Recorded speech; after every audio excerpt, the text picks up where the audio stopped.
Bom, o noticiário desse começo de ano foi principalmente o da internação em São Paulo do presidente Jair Bolsonaro. Mais uma vez, ele teve problemas de oclusão intestinal, já tinha tido em julho do ano passado, também não foi necessária a cirurgia, e hoje o boletim médico diz que não vai ser necessária a cirurgia, que ele melhorou, o presidente Jair Bolsonaro. Mas nas redes sociais, antibolsonaristas desejam mal a ele, o ex-ator da Rede Globo, Zé de Abreu, postou que quer que ele se exploda, o filho Carlos Bolsonaro ficou revoltado, e ali tem a postagem do Zé de Abreu, né? Que prazer que sinto ao saber que usou um palavrão, né? Que exploda, e uma postagem realmente horrorosa, né? E o Carlos Bolsonaro se sentiu ofendido. Sabe qual é o problema, Paulo? Essas pessoas acham que rede social é pinico, né? Ou melhor, é privada. Uma coisa, o que eu falo pro Paulo, para um amigo, numa mesa de bar, tomando cerveja, é uma coisa. Quando eu posto numa rede social, ou mando mensagem para alguém num grupo de WhatsApp, eu tenho que estar preparado para pagar o preço disso, porque ignorância não pode ser confundida com ironia. Ironia é aquilo que você usa no seu círculo privado. Então, se você estiver com amigos e falar que morra, é problema seu, dos seus amigos. Quando você vai para uma rede social, vira ignorância. Ninguém é obrigado a saber a podridão que você tem na sua cabeça. Quando você está fazendo isso em círculos privados, é uma coisa. Quando você vai fazer em círculos públicos, você tem que ter um mínimo de consciência. O Zé de Abreu é um cara asqueroso, né? O Zé de Abreu é um lixo de pessoa. Ele é um lixo, ele é um ótimo ator, mas a convivência dele com outros atores é muito difícil. Pensa em vocês que ele é um cara querido na Globo, porque ele não é.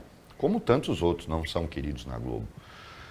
Ele é um cara asqueroso, ele é um cara nojento, ele é ruim, ele é mal com colegas. É um cara abjeto, né? Tem muito talento e por isso continua trabalhando, mas ele é um cara abjeto, né, como pessoa. Então é lógico que ele vai... Por exemplo, eu não gosto de ver filmes com ele e tal. Às vezes o elenco é bom e só tem ele no meio, então eu desprezo o fato dele estar fazendo. Eu ouvi isso de um amigo e é verdade, né? Eu hoje não ouço as músicas do Chico Buarque da mesma maneira que eu via. É por um motivo muito simples. Quando você pega um cara como o Chico, por exemplo, que compôs Meu Guri, que compôs Até o Fim, compôs Construção, Pedro Pedreiro. Se você pega essas músicas e ouve acreditando que o compositor delas pensa daquele jeito, é uma coisa.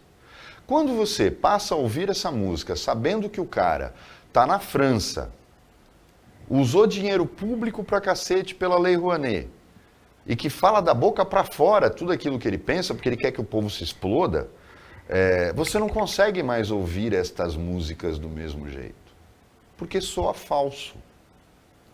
É mais ou menos como ouvir o Mick Jagger cantando uma música pregando que você seja abstêmio. Não vai dar, né? Então, você precisa acreditar naquilo.